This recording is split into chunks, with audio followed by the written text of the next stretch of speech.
En esta presentación será acompañado del doctor Mario Albino Meneghini, que hará relación a los aspectos políticos de la guerra, y a continuación el coronel Gabriel Tagle hará su presentación de lo que es la táctica militar de combate en Malvinas.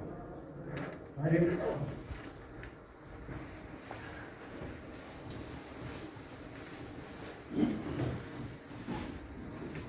Un breve comentario sobre las causas de la guerra. Sabemos que ha habido un proceso lento pero sistemático de desmalvinización desde aquel lejano 1982. Pero resulta realmente difícil entender que 41 años después circule una carta abierta publicada por varios intelectuales, encabezados por una escritora famosa, La Nata, un actor, etc., políticos también, considerando que fue una guerra insensata que no debió producirse porque nunca las Malvinas pertenecieron a la Argentina. Uno de ellos, uno de los firmantes, el doctor Fernando Iglesias, actual diputado nacional, que en un libro muy triste, lamentable, sobre Malvinas, confiesa que cometió perjurio, porque al jurar por la Constitución Nacional sabía que estaba mintiendo, porque no acepta la disposición transitoria primera, aprobada por todos los bloques en la Convención Constituyente del 94. Es importante recordarla a esta disposición.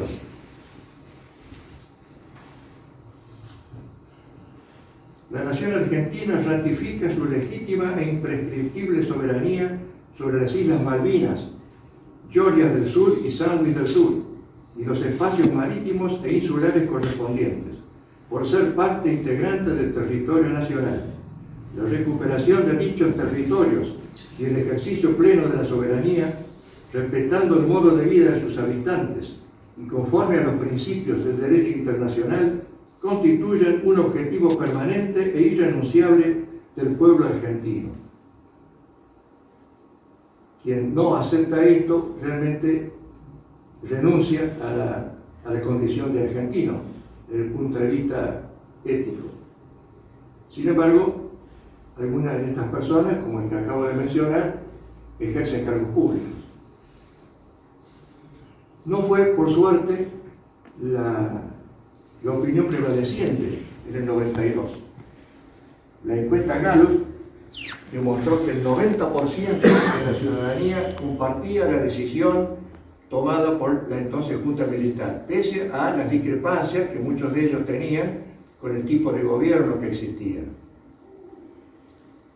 También, y rebatiendo la impresión generalizada de que los militares utilizaron o llevaron al país a una guerra insensata, suicida, para mantenerse en el poder, resulta que ya estaba convocada las nuevas elecciones para entregar el poder.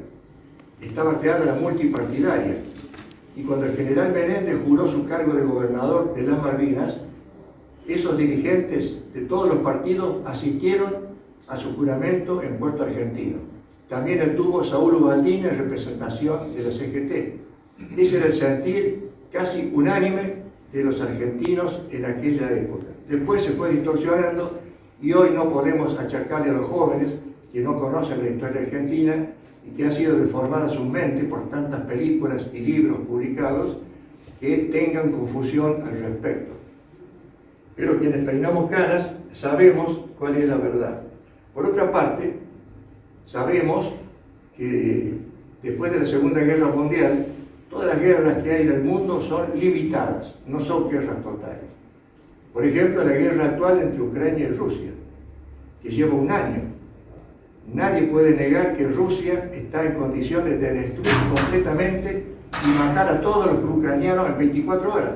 Si no lo hace, es porque el sistema internacional no se lo permitiría.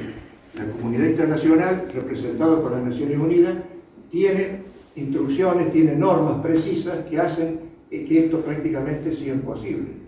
Por eso tampoco China invade Taiwán, pese a amenazar constantemente con hacerlo.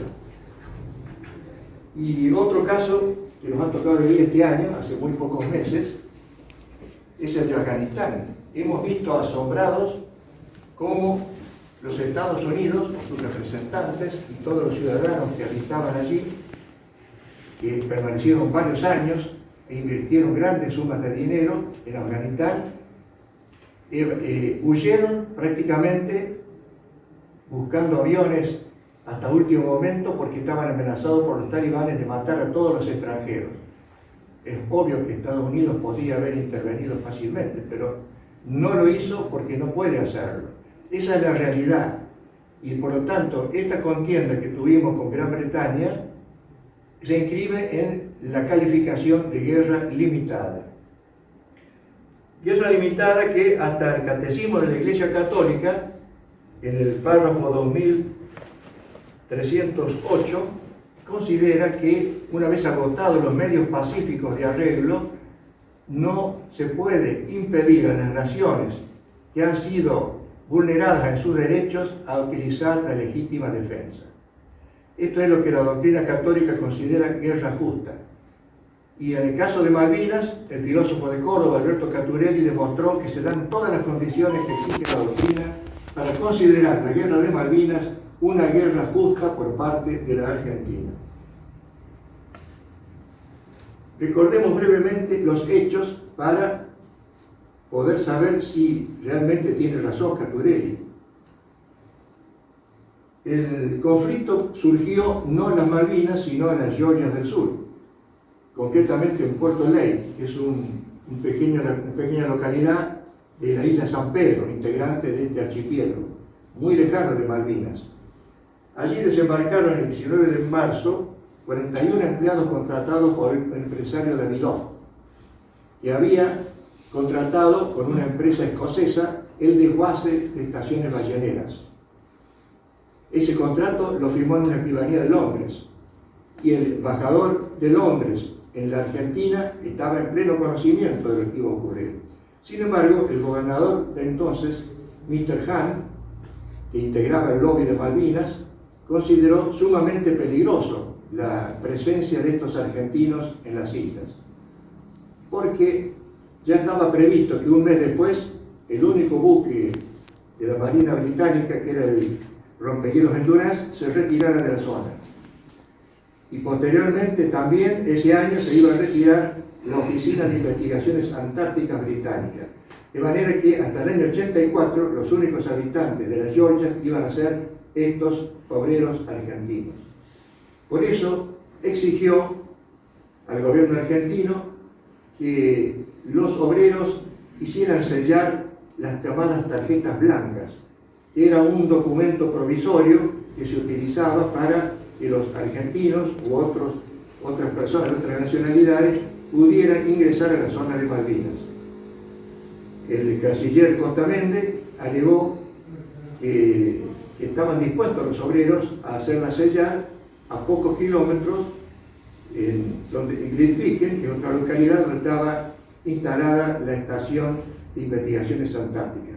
Pero entonces Hahn inmediatamente cambió el argumento y dijo que esas tarjetas blancas no correspondían para las Georgias, únicamente para las Malvinas, y que por lo tanto, si querían permanecer allí, los obreros debían exhibir los pasaportes.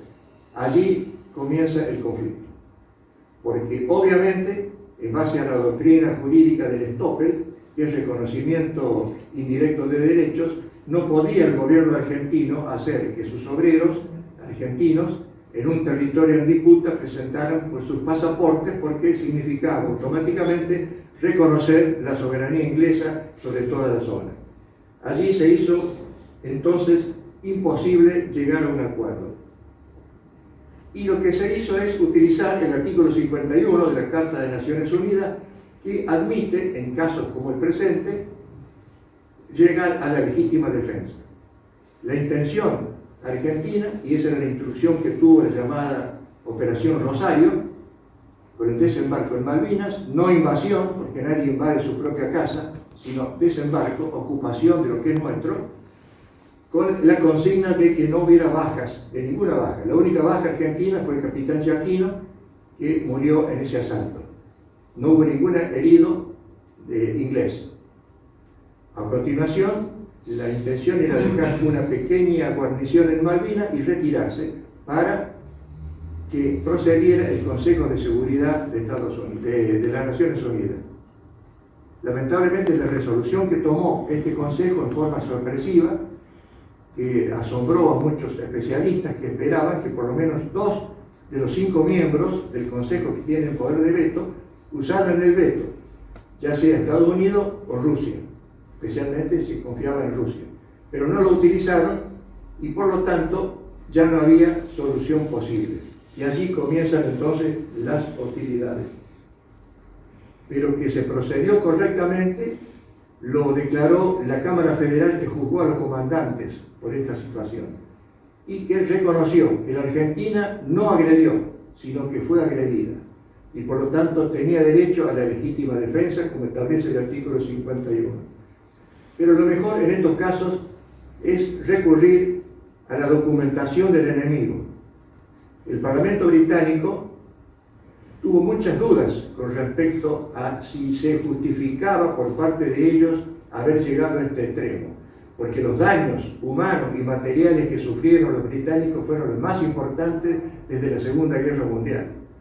Entonces se formaron 2 comisiones, una llamada Kershaw, que admitió que la Argentina tenía mayores títulos para pretender quedarse con Malvinas.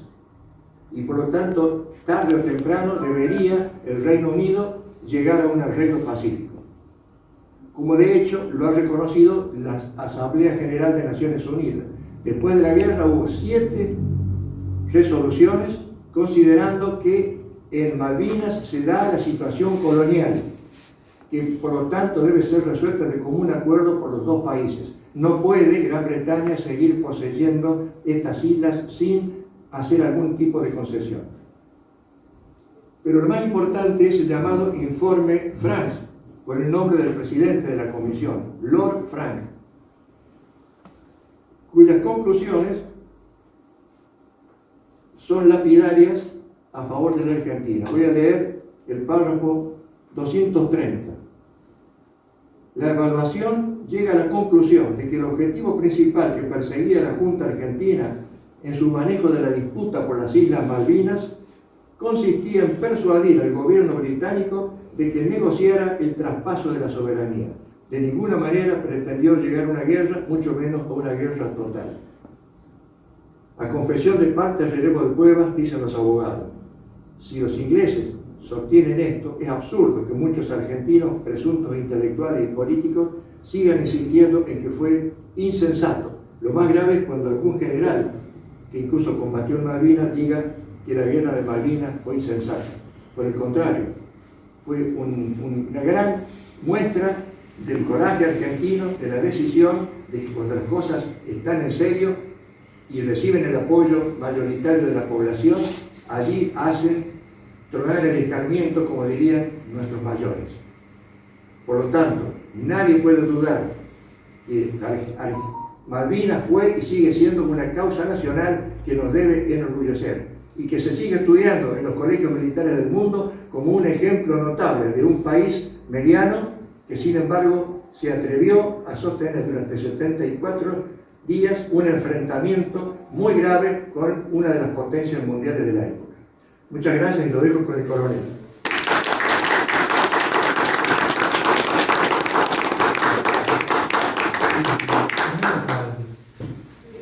Bueno, buenas tardes a todos aquellos que no hayan podido saludar individualmente. Como primera medida, quiero agradecerle al personal del Foro Brigadier General de San Martín por haber organizado esta reunión. Solo escucharlo al doctor Meneghini me releva de la trascendencia que tiene, ¿no es cierto? La verdad que para un veterano de guerra de Malvinas o de cualquier guerra, su familia y la guerra son las cosas más importantes que le pasaron en la vida. No creo que yo vaya a vivir un momento similar o de tanta trascendencia en mi vida como el haber participado en una guerra y tan luego en una guerra por la defensa de la patria. O sea que para los veteranos hablar de Malvinas es una obligación, pero no una obligación como una carga, sino una obligación moral, como un valor. Nosotros tenemos que testimoniar lo que realmente pasó. ¿Y por qué? Porque con el solo hecho de hablar de Malvinas, estamos recordando a quienes perdieron la vida, ofrecieron la vida en combate. A 649 héroes que fueron voluntariamente a dejar todo lo que tenían en pos de la defensa de la patria. Así que con esta introducción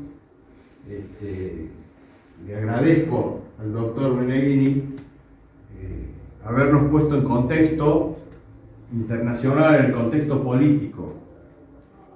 Yo viví en la guerra con el grado de subteniente, que es el primer grado de la carrera del oficial. Podríamos decir que otro campo. Él habló del campo estratégico recién. Nosotros, los que estábamos en combate, vivimos el campo táctico. ¿Cuál es la diferencia de uno y otro? El nivel estratégico es el de las más altas autoridades de la nación, presidente, ministro de Relaciones Exteriores, Junta de Comandantes en Jefe, que en definitiva son los que deciden si va a haber guerra, si no, dónde, cuándo, con qué aliado. En cambio, el campo táctico, a ver si se los logro graficar, es aquel en el cual le vemos la cara al enemigo. Porque es el lugar en el cual se desarrolla el combate. Se desarrollan las operaciones militares para cumplir con esos dictados de la estrategia. Pero muchas veces la táctica no puede solucionar errores de la estrategia. ¿A qué me refiero? Malvinas, el grupo de islas que constituyen las Islas Malvinas, constituye un teatro de operaciones puramente aeronaval. ¿Sí o no? Quien domina el espacio aéreo que está sobre las islas, ¿no es cierto? Y todo el espacio marítimo circundante, gana la guerra sin tirar un solo tiro. No le hace falta. Cuestión de que pase el tiempo, que se acaben los víveres, no llegue ningún tipo de apoyo del continente, ¿no es cierto? Pero bueno, esto es como para tener una idea de lo que tuvimos que enfrentar y lo que tuvimos que vivir. Es decir, estuvimos en un teatro de operaciones totalmente aeronaval donde todo el espacio circundante marítimo y el aéreo que lo domina estaba en poder del enemigo. Y estamos hablando de Inglaterra, segunda, tercera potencia en ese momento, y estamos hablando de la OTAN y estamos hablando del apoyo de los Estados Unidos. Pero bueno, no quiero seguir metiéndome en el campo estratégico, que algunas conclusiones al final, por supuesto que son opiniones mías, porque yo no las viví, yo no participé de las decisiones, no sé, hay que estar sentado en ese momento, en ese lugar, y por qué se decidió esto y por qué se decidió lo otro. Con el diario del lunes todos somos unos críticos bárbaros. Pero lo reflejó muy bien en su introducción el doctor, o sea que no nos puede quedar ningún tipo de duda de la trascendencia que para el país tiene la guerra de Malvinas, o debería tener. Es una causa nacional, es una causa que nos une a todos, no puede haber ningún tipo de duda. Así que bueno, dicho esto, también en esta pequeña introducción les quiero comentar que al soldado se lo puede matar 2 veces, de 2 formas. Una es como consecuencia de un acto de guerra. un tiro de fusil, una explosión, una mina antipersonal, cualquier tipo de acción de una guerra, es muy común que uno pueda perder la vida. Pero hay otra forma de matar al soldado, que es con el olvido. Por eso acá dice, nunca olvidar y viva la patria. Y sin lugar a dudas, es mucho más grave la segunda muerte, porque implica un abandono, un olvido de parte de sus compatriotas. Y eso es lo que hemos vivido nosotros, después del 82, en la posguerra. Tenemos más muertos por suicidios, por falta de reconocimiento, que bajas en las operaciones militares de combate en las islas. Así que, bueno, eso nos debe motivar a pensar también, forma parte del análisis que hizo el doctor y sus consecuencias. Pero bueno, yo ahora bajo al campo táctico y al tema que se me pidió por el cual hablar en esta oportunidad. Se me pidió hablar de la artillería argentina en Malvinas.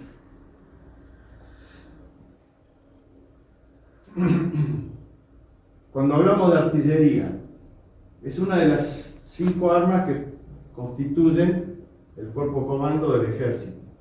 El cuerpo profesional es aquel que están todos los que son los servicios, arsenales, intendencia, sanidad,